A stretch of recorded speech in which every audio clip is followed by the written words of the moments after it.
Tonight, we are so pleased to welcome to the Economic Club of Chicago our featured speaker, Dirk Van de Put, Chairman and CEO of Mondelēz International. As Chairman and CEO of the world's leading snacking company, Dirk helps guide approximately 80,000 Mondelēz employees around the world, making and selling some of the world's most iconic brands in more than 150 countries. Now, not many people might have predicted that this would be where Dirk would end up when he was a young man studying veterinary medicine at the University of Ghent in Belgium just a few decades ago. That's right, Dirk's path to CEO of Mondelēz in the food industry started with horse health as he began his career as a veterinarian at Mars. But that is where his passion for business was ignited. And in the first 15 years of his career, Dirk held many sales and marketing roles in Europe and Latin America for Mars and the Coca-Cola Company. He also spent more than a decade with Groupe Danone, a maker of dairy, water, baby food, and clinical nutrition products. At Danone, Dirk held various senior-level positions before becoming president of the Americas Division and joint president of the Fresh Dairy Division. He was also successful in the over-the-counter drug business as president of the global OTC division of Novartis, a Swiss pharmaceutical company, before returning to the food industry. In 2011, Dirk became CEO of McCain Foods, a privately held Canadian company that is the largest marketer and manufacturer of frozen French fries, potato products, and appetizers in the world. Since becoming CEO of Chicago-based Mondelēz in November of 2017, Dirk has developed and mobilized a new corporate purpose and long-term growth strategy while delivering on key financial and strategic commitments. Dirk now calls Chicago one of his hometowns, but he truly is a global citizen and is fluent in Dutch, English, French, Spanish, and Portuguese. But don't worry, tonight he promised to go easy on all of us, and you can rest assured that we will conduct all of our proceedings entirely in English. In April, Mondelēz will move its global headquarters to Fulton Market, and we are looking forward to welcoming the company and its employees as our new neighbors. It's been said that snacking reconnects people with their roots and reminds them of home. I know that every time I bite into an Oreo, the memories of being a little kid eating 3 Oreo cookies for breakfast before heading off to school all come flooding back. We are delighted to have Dirk with us this evening to share his thoughts on how Mondelēz reaches individuals and families all over the world in a way that connects with them, like those Oreos do with me, in a very dynamic consumer landscape, and to discuss his strategy for success at Mondelēz within the rapidly changing snacking industry. So before we welcome Dirk, let's watch a brief video courtesy of Mondelēz. We are Mondelēz International, home to some of the world's favorite snacking brands. Our purpose is to empower people to snack right by offering the right snack, for the right moment, made the right way. This is the purpose that guides our work, making a broader assortment of delicious, high-quality, global and local snacks that nourish life's moments and fuel our well-being. Offering a locally relevant range of snacks, from indulgent to wholesome, that are convenient, mindful, and delivered in innovative formats. Celebrating our proud heritage of makers and bakers, advancing sustainable sourcing and packaging, and obsessing over consumer-inspired quality. Together, we're making great progress to achieving our goals. We are a passionate team of 80,000 makers and bakers located all over the world, and we've got everything we need. Snacking is a great market to be in. It's a growing global trend. We've got a strong footprint in more than 150 countries around the world, including an unrivaled presence in emerging markets. We're operating in fast-growing snacking categories with strong market positions. Building on these strengths, our strategy is to create value over the long term by accelerating consumer-centric growth, driving operational excellence, and building a winning growth culture. We're well set to lead the future of snacking. So please join me in giving Dirk Van de Put a very warm welcome. Dirk?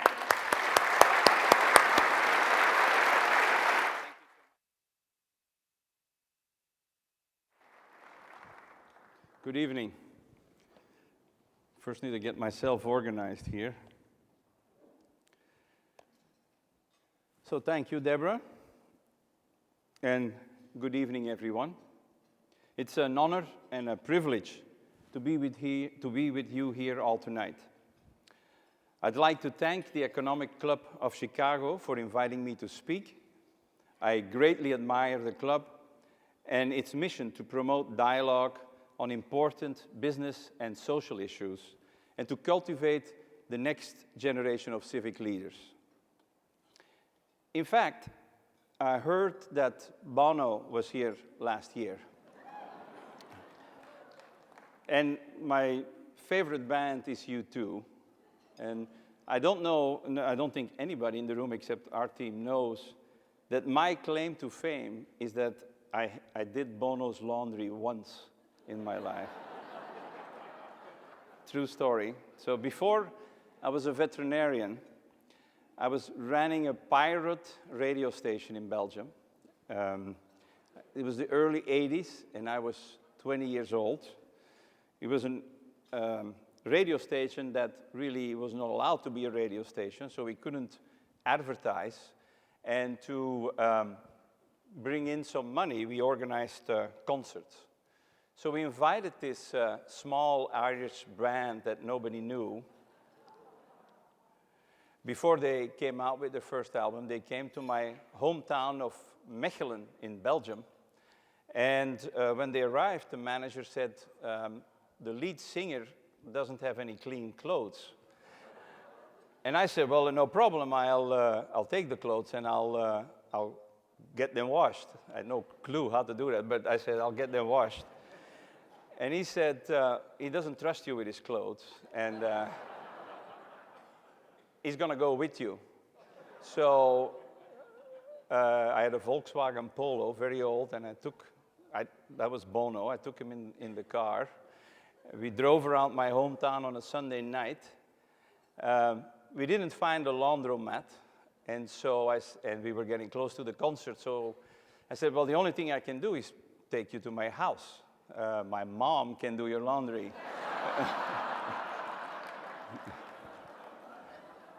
I will spare you the reception that Bono got from my mom when he arrived. He had a mullet in those days, and he was the singer of a rock band. But we sat down at the kitchen table, and I don't think that neither him nor me at that stage would have ever thought that we both would someday be here in the Economic Club of Chicago to give a speech.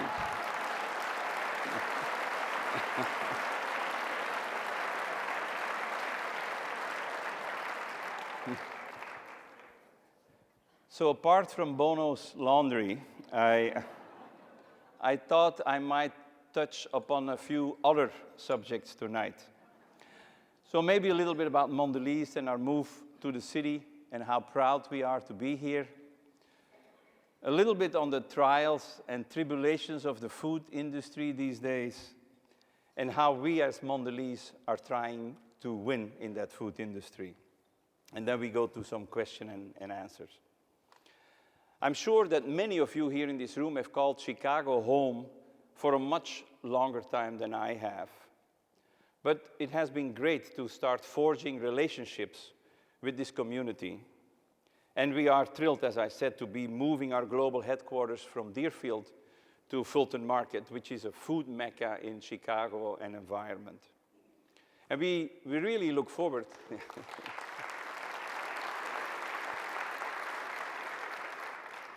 And we really look forward to become immersed in the vibrant city.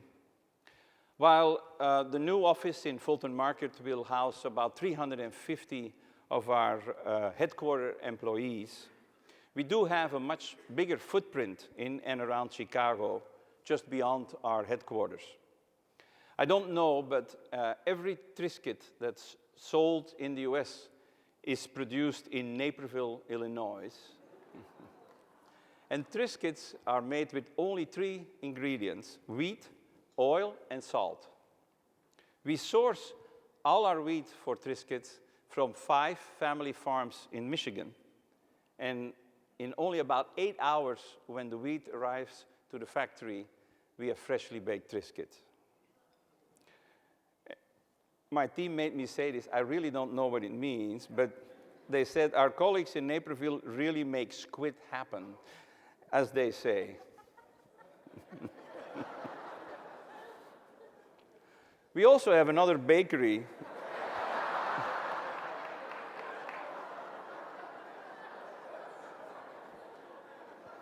I think it was a C that needed to be there. Anyway. We also have another bakery on Kedzie with more than 600 passionate makers and bakers. They are producing 24/7 Nabisco cookies and crackers. And one of the brands that we make there is Belvita, the morning snack that gives you lasting energy.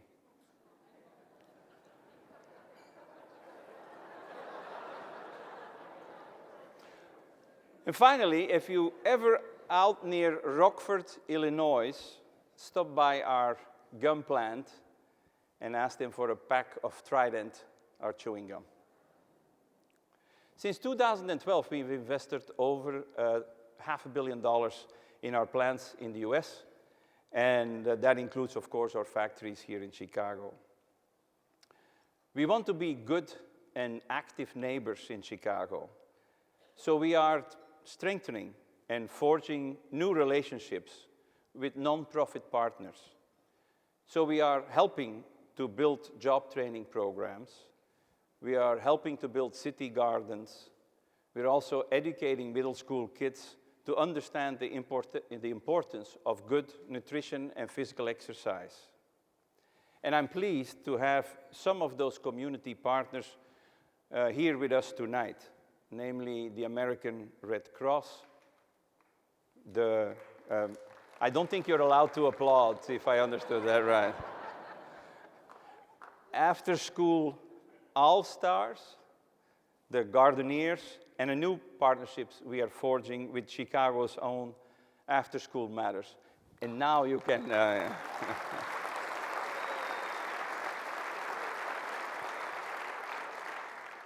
So let me talk a little bit about the global food industry. We're a really global company, as you probably have seen from the video.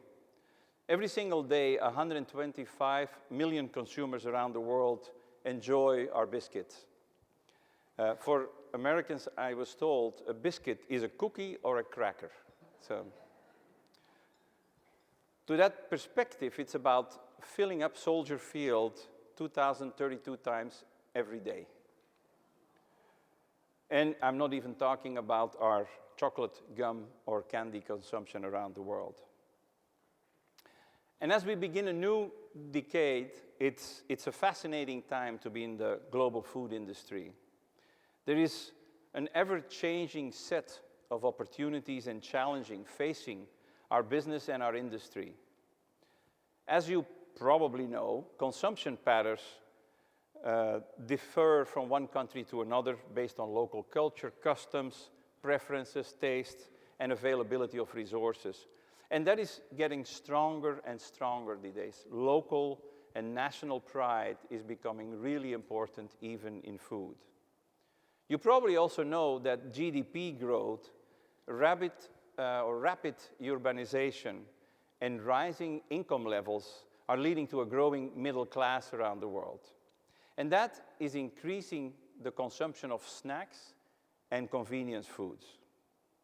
This rapid change is particularly noticeable in emerging markets like Brazil, China, India, Mexico, and Russia. For us, emerging markets represent 37% of our business and growing, And the pace of change is really accelerating, much more rapidly than in developed markets. Consumers in these countries are also getting connected, becoming digitally savvy, and they are getting really used to convenience and speed. You are probably aware that in China these days, if we would all like a coffee here, we can go on our phone and somebody will deliver you a coffee from a Starbucks nearby within 10 to 15 minutes. In the years to come, we estimate that the growth of our snacking category will come 80% of the growth of the emerging markets. But these changes are not limited to emerging markets alone. Consumers are evolving very fast in the way they make decisions about what and when they eat, and also where and how they buy. All this has created massive disruption in our industry. For instance, in our own business, we've seen more consumers making purchases online, and now our e-commerce sales around the world, out of the 26 billion, are approaching 1 billion. In China, already 15% of our sales are all through online sales. Partners like Alibaba and JD.com in China, or Google and Amazon here in the US, have become critical for our business. Another way that things are changing is the way people access information about food. There is a proliferation of media, traditional and social. There's many more ways to communicate with consumers, which shapes our communication and our ways of working, and also has significantly increased the cost of advertising. There's also a democratization of influence taking place. And this is influencing who consumers trust and who they get their information from. So in the old days, why we would just put a TV advertising, these days, we need to collaborate with an array of mega, macro, and micro influencers on social media. So we must connect with our consumers in new and more personal ways. Another big disruption in our industry is the consumer interest in what's going on with the environment. You've all seen and heard the stories about plastics, the discussion around palm oil, food waste, and so on. And that's very heavy on today's consumers' minds. Another big disruptor is health and wellness. Eating right is a much bigger concern today than it was 10 years ago. And as a consequence of all this, our relationship with food and our expectations of brands are changing, particularly for millennials and Generation Z. Food has become increasingly a proxy of their values. What and how you eat has become a reflection of who you are. How many people have you seen posting pictures of their food on Instagram? So we operate in this high-growth category of packaged snacks, 1.3 trillion of a business around the world, of a market around the world, which has very distinct characteristics versus food or versus the greater food industry. We recently did a global state of snacking study because we see the snacking market continue to grow around the world. And today, 6 of 10 adults around the world prefer to eat small little meals during the day versus larger meals. For millennials, that has jumped to 7 out of 10 that prefer to eat these little bites. In fact, snacking has become so integral on the way we eat that 61% of us say that they cannot imagine their life without having daily snacks. And a third of us rather give up social media than to miss out on their daily snack. Oreo over Twitter.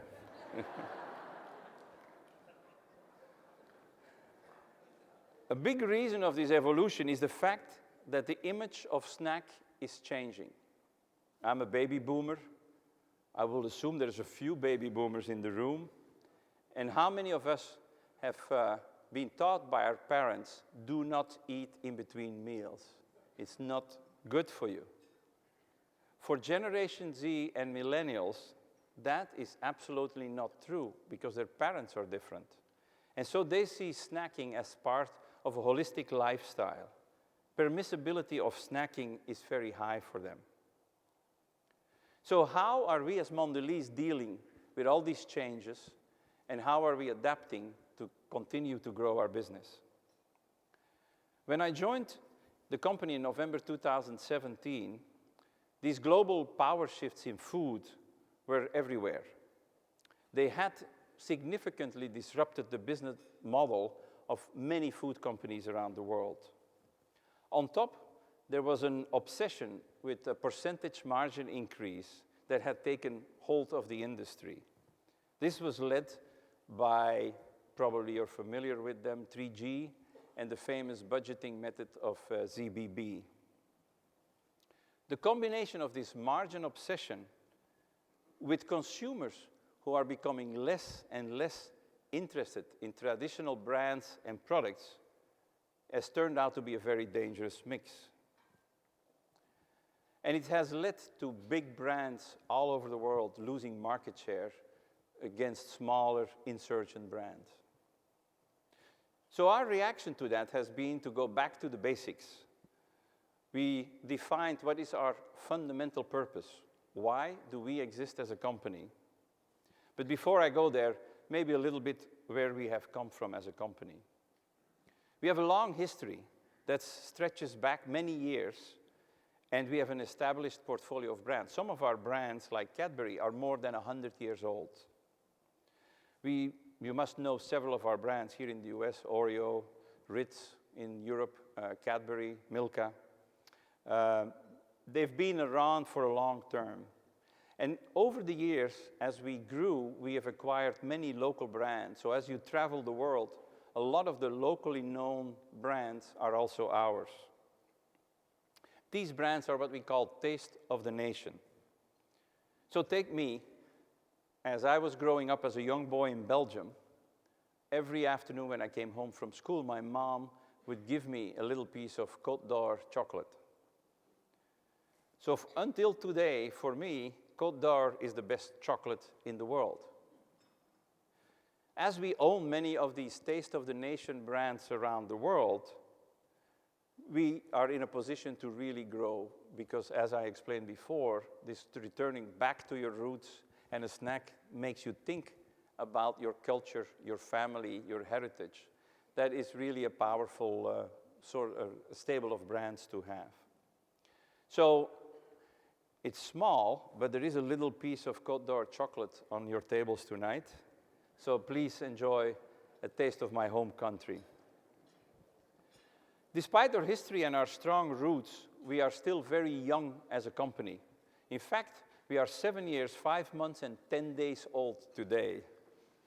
In October 2012, we spun off our former North American grocery division called Kraft Foods to become Mondelēz International, a high-growth global snacks business.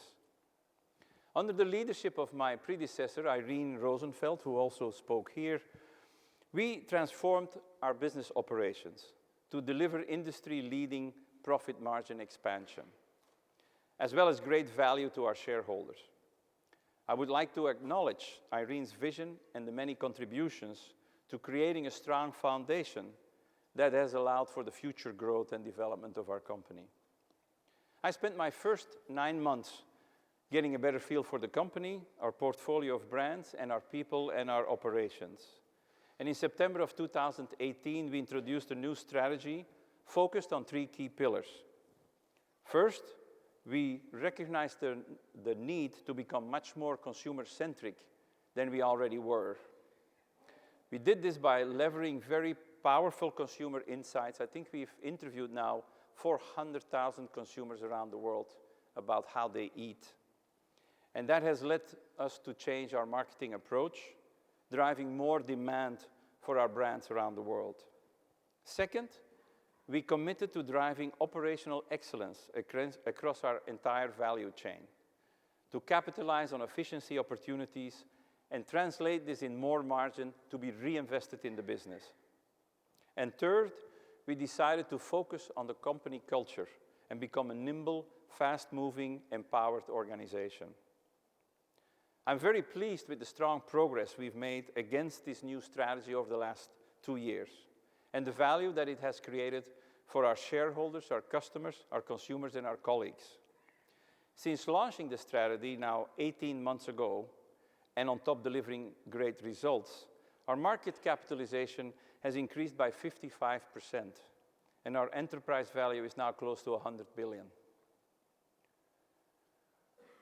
But you all know the saying that culture eats strategy for breakfast.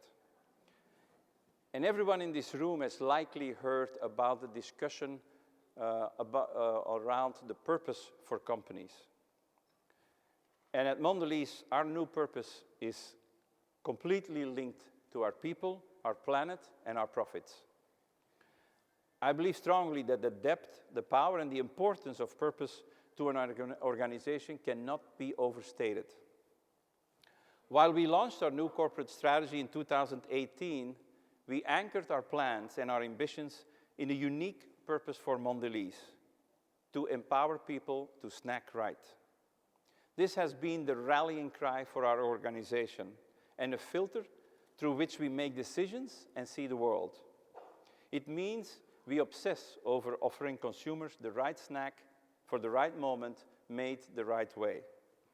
If I go a little bit deeper, starting with the right snack, we know that people do not want to choose between snacking and eating right. So we offer a wide range of delicious, high-quality snacks, from indulgent brands like Oreo or Milka to wholesome brands like Triscuit and Belvita. We try to offer a snack for every occasion and for every need. When it comes to the right moment, we strive to help consumers with easy access to the right snacks throughout their day. But also, we encourage mindful snacking habits, which means that we want consumers to savor every bite and experience with more satisfaction what they're eating, and basically control how much they are eating, because this helps to avoid overindulgence. We've committed that by 2025, 20% of our portfolio will come from portion control snacks, i.e. snacks that offer less than 200 calories. And 100% of our products will have mindful snacking messaging on pack. You can try this yourself with the mindfully proportioned Côte d'Or snacks that you find on your table. And third, when it comes to snacks that are made the right way, we know that consumers today care more about where their food comes from and how the ingredients are sourced and packaged. This is why we are committed to creating a future where people and the planet thrive. Last spring, I had the opportunity to travel to Ghana and Ivory Coast as part of our Cocoa Life sustainability or sustainable sourcing program. I spent time with the cocoa farming communities that harvest and supply our cocoa and saw firsthand how our efforts are helping to improve their livelihoods. Through our sustainable snacking initiatives like Cocoa Life, we aim to make an end-to-end positive impact on the world and the communities where we do business. We've also committed that all of our packaging will be recyclable by 2025, and we are already at 92% today.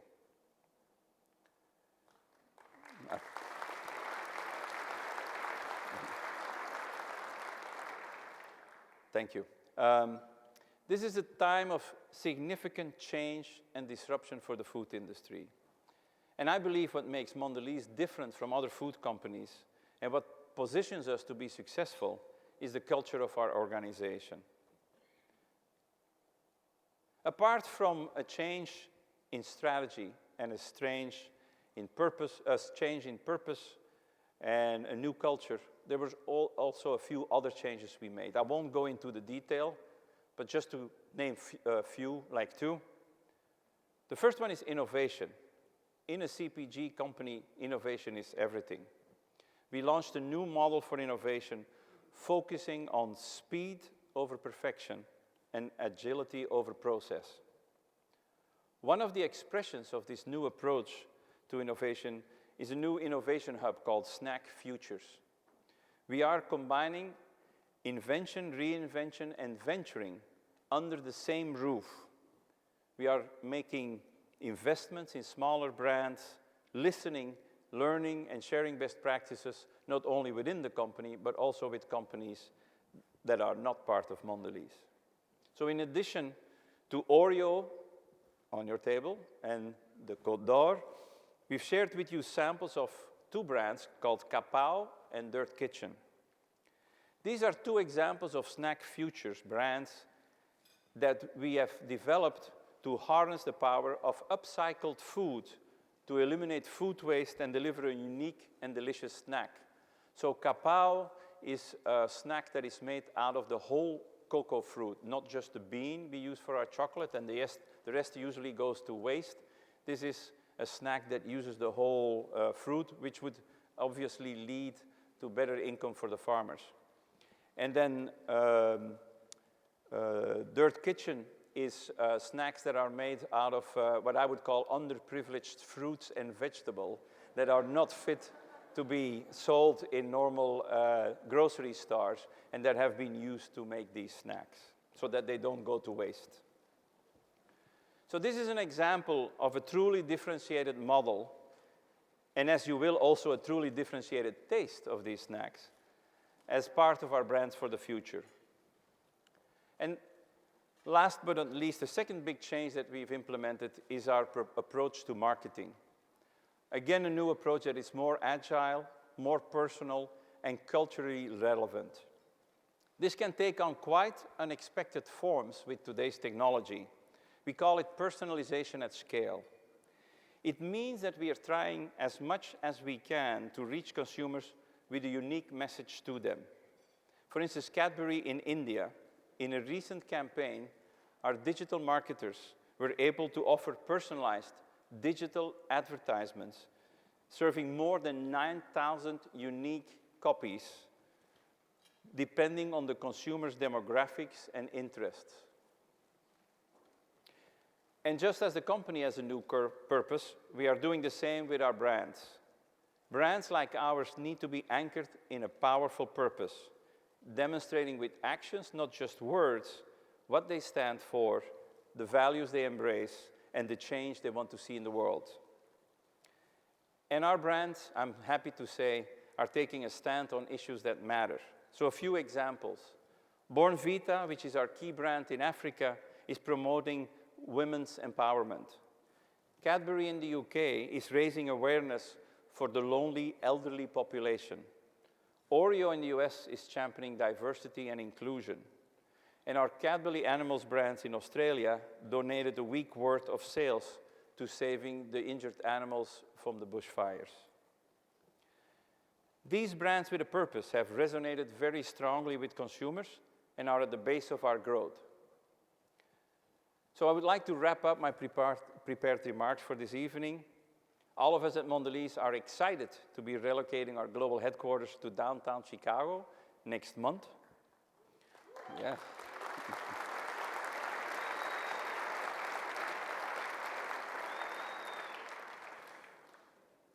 This new location reflects our new consumer-centric and dynamic culture. It's a big change for us to be on Fulton Market. We assessed cities all around the world, and we decided that nothing could beat Sweet Home Chicago.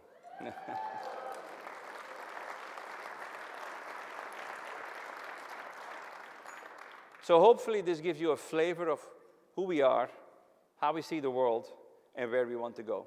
Thank you.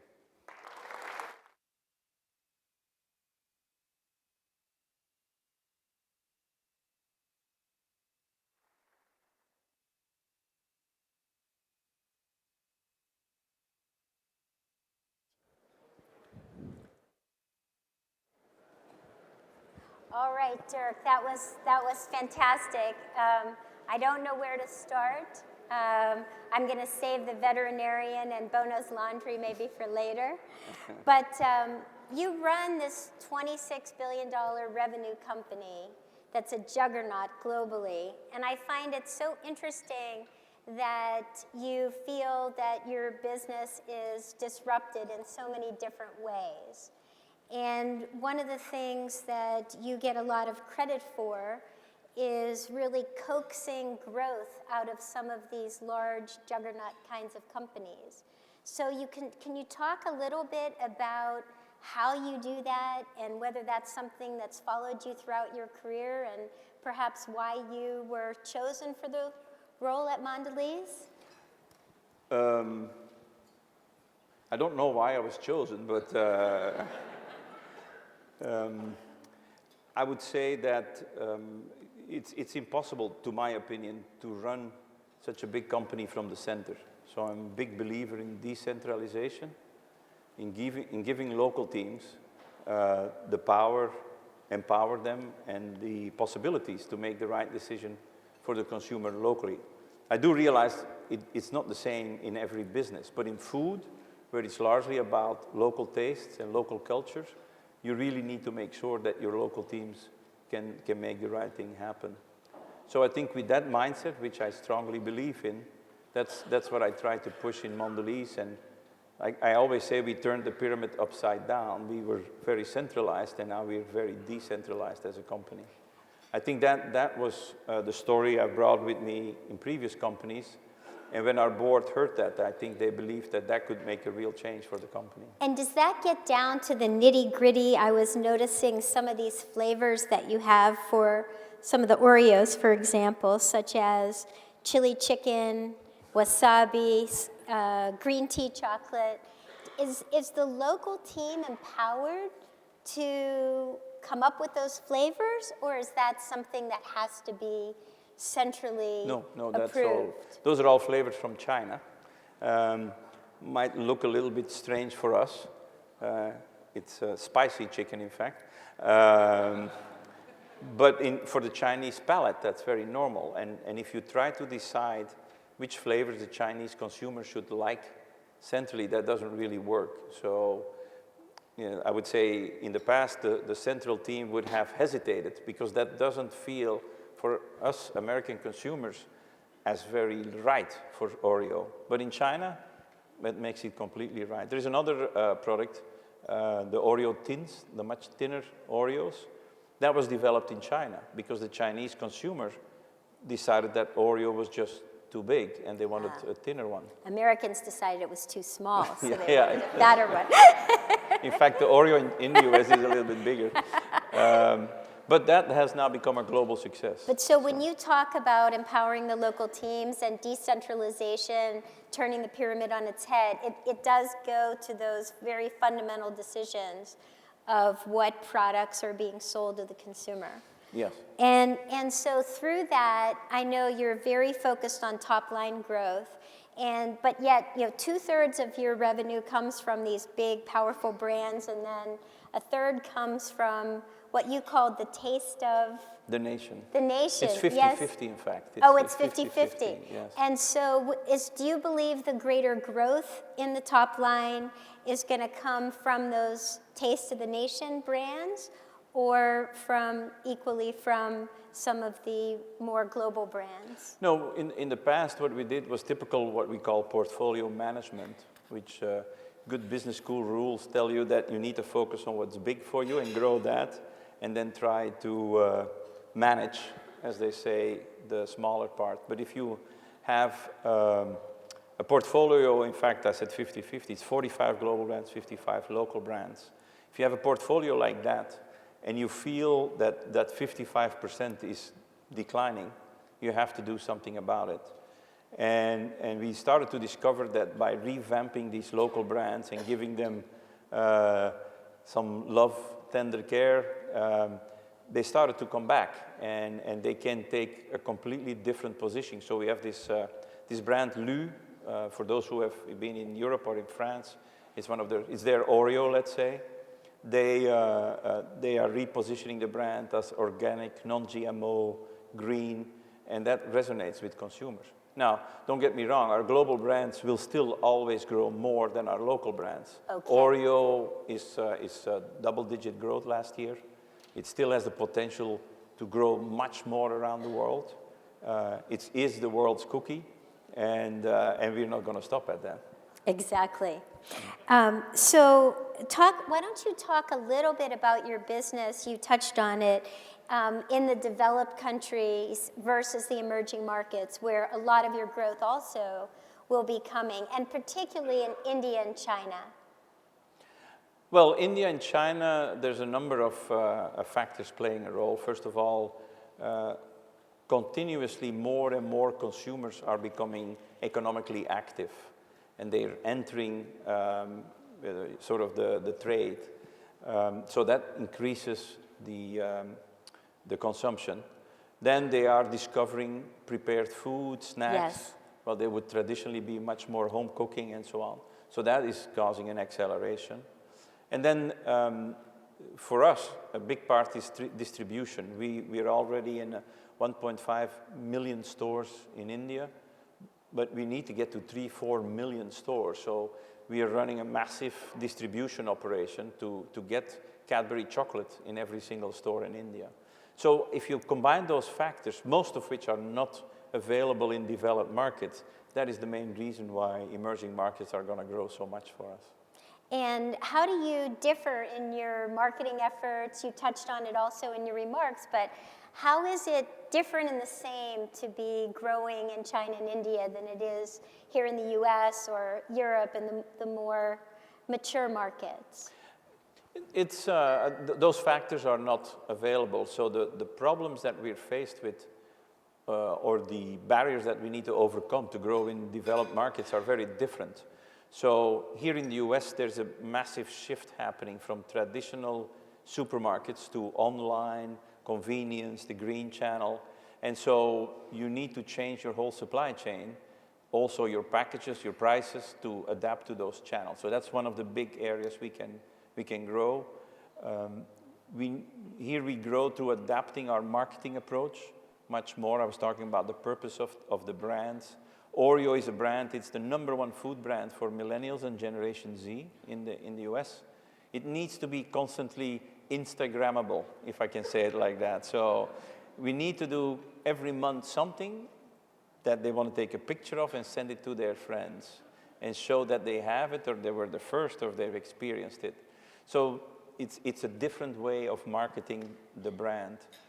And then we need to do a number of things in the background, like the recyclability of our packaging and so on. So it's different drivers of growth. The growth will not be as high as it is in emerging markets, but it's still in food, it's still very interesting growth in the US and in Europe. And so just a little bit closer to home, so what really inspired you to move to Fulton Market? I don't know if it was Mayor Rahm who probably you had to take a restraining order out on to get you to move to the city, or was it self-initiated? Tell us about I only saw him once in an elevator, and he said, "You need to come to Chicago." That was the only conversation that we had.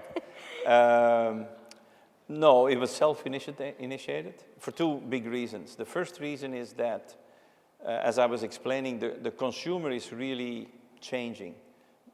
You probably have all seen it. Millennials and Generation Z are fundamentally different from the generations before. The way they look at food, the way they look at brands. Just habits, attention spans, all kinds of behaviors. Exactly. So we are a company that needs to understand consumers in depth. And sitting in Deerfield and watching a car park is not exactly going to help us. And so we wanted... So being in Fulton Market, you go out, you see today's consumer, what they think, what they eat, what they're interested in. I think it's very important for us. The second reason is that we're young, but we're also old. We used to be part, or we were joined with Kraft, one of the oldest food companies in the US. That brings with it a certain culture, a certain way of doing things. Yes. I don't know if I'm allowed to say that, a bit stale, a little bit bureaucratic. And in today's world, speed is everything. And so we want to give a little bit of a jolt to the company culture around the world. but you have to start in the headquarters. So that's the second big reason. So some of it is back to culture then, and I want to touch on that. But one question, there are a number of food-related executives here in the room. Do you believe that Chicago can be or is a kind of a global center for food innovation, manufacturing?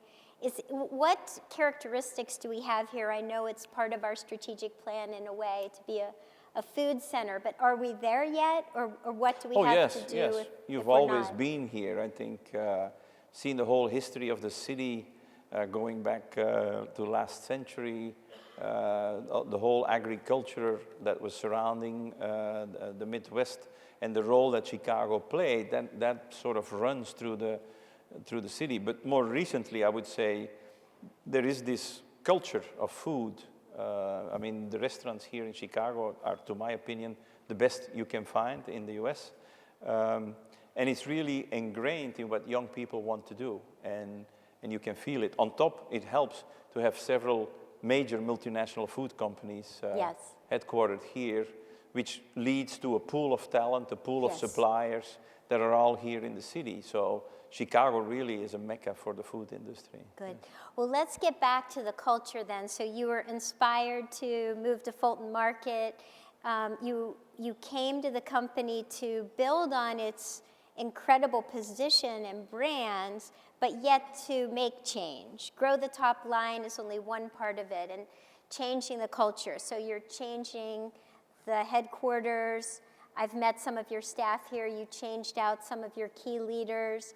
Tell us a little bit about the talent and how you're trying to effect change while keeping the best of what you have already in the company.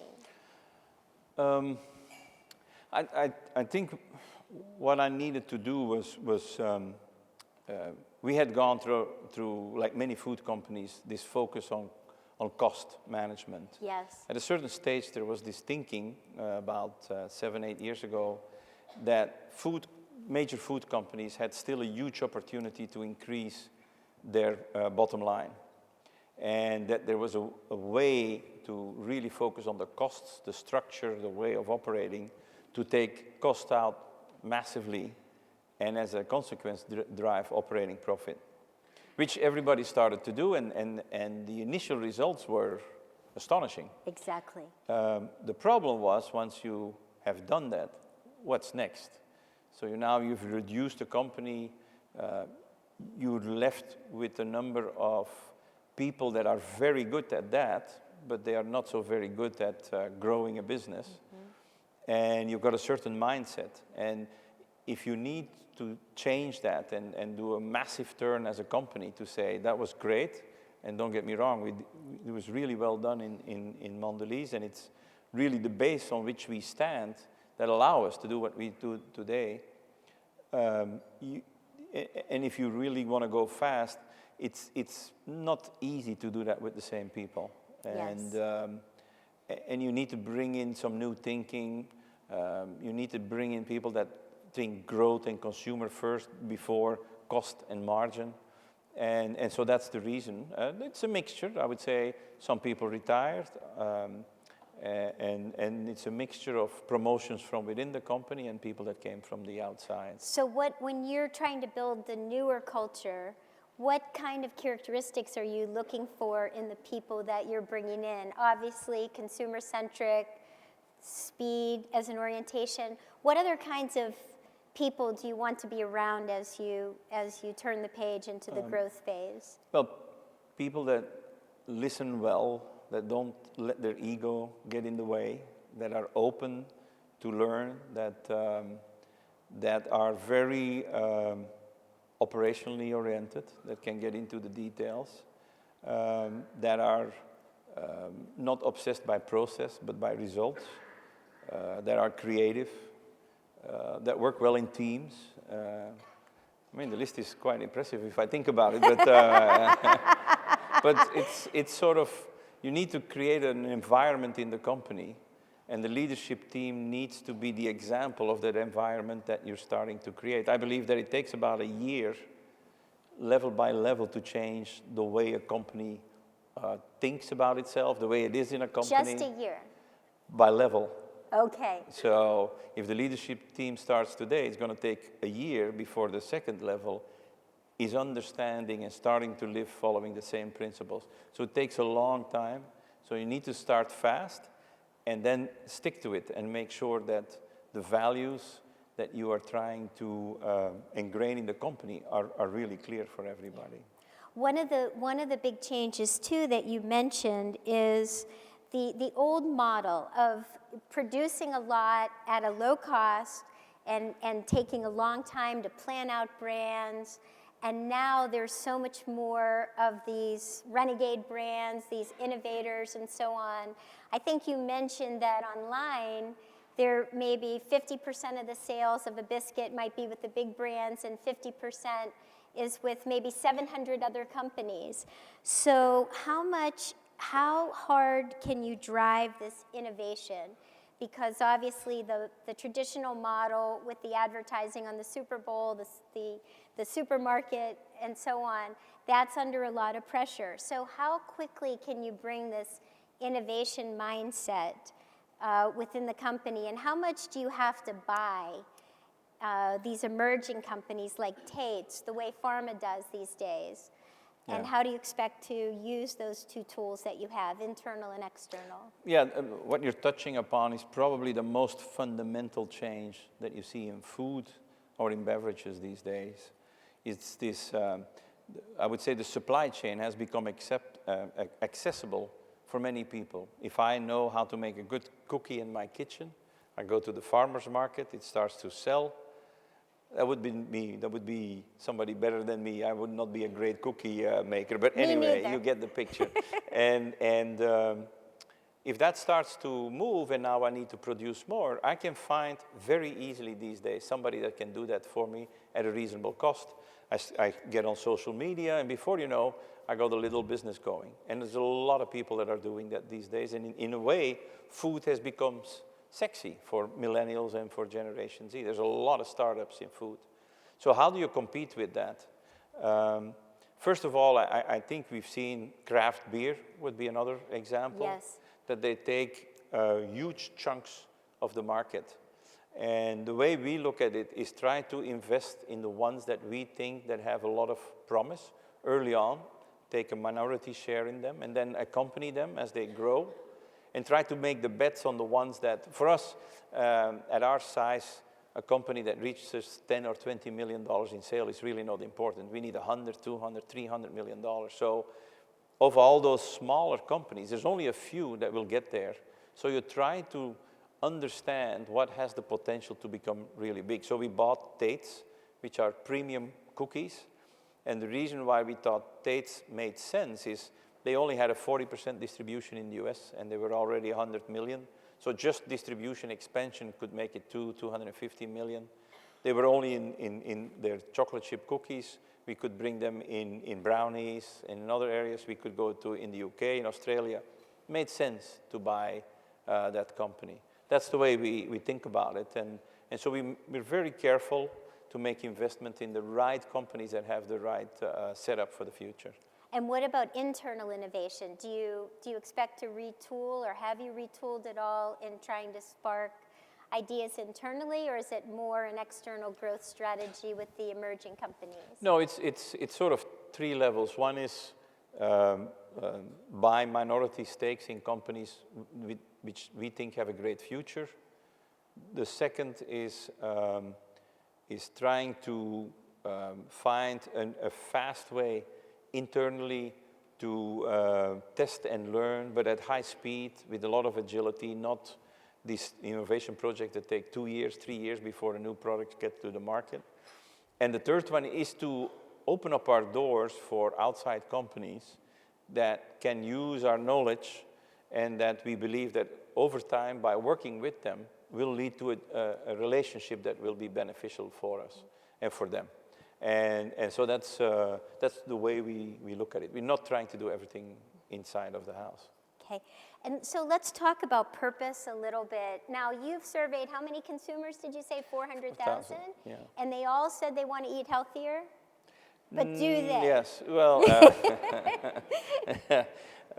they're probably like me. I'm trying to eat healthy, but some days that works and some days that doesn't. The dilemma that we're seeing is if you look at the categories we're in, 90% of the markets are indulgent products. 10% are health and wellness products. The indulgent part is growing 3-4% a year.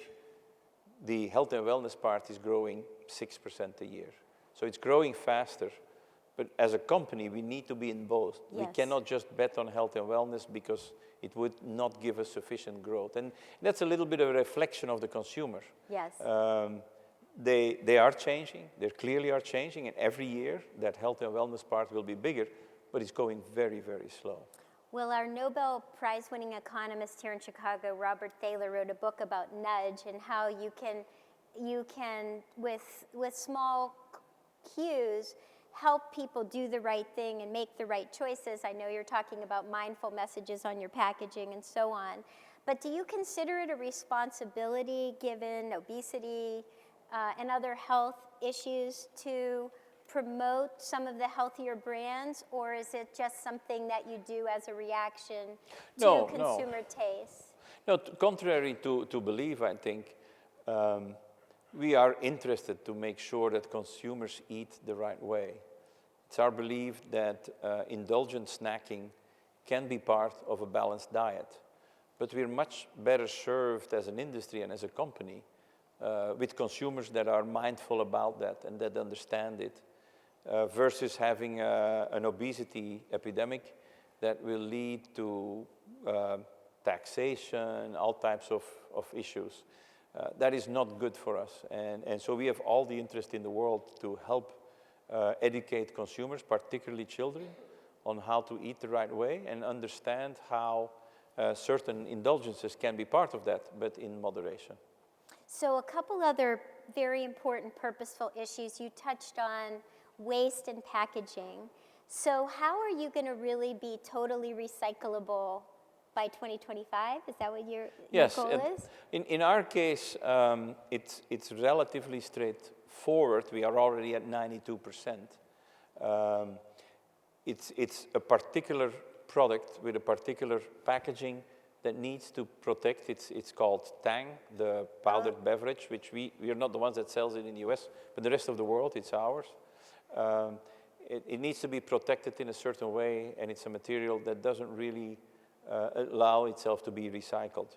But we're working on a technology, so it's a technology breakthrough that we need to make that happen. And how much time does the company spend on initiatives like that, the recycling, for example? In recycling, you have to think in two things. Is the packaging recyclable? Yes. And is the infrastructure available in every city around the world to really recycle? The bigger problem is in the second part. Many cities are not in a position that they are able to recycle the different parts of the waste stream. And in our plastics, wrappers and so on, that is the biggest issue. Most cities do not have the installation to do so. And I met earlier the wonderful new director of your supply chain, and I guess she is responsible in large part for some of these sustainability initiatives in the supply chain.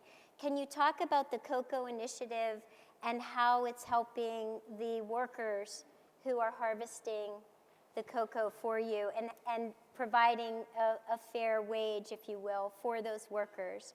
Yes. So cocoa is a particular issue. Cocoa is grown only in a few countries around the world, and I think something like 80% of the world's supply of cocoa comes from Ghana and Ivory Coast, and it represents a major chunk of their GDP. It's grown by hundreds of thousands of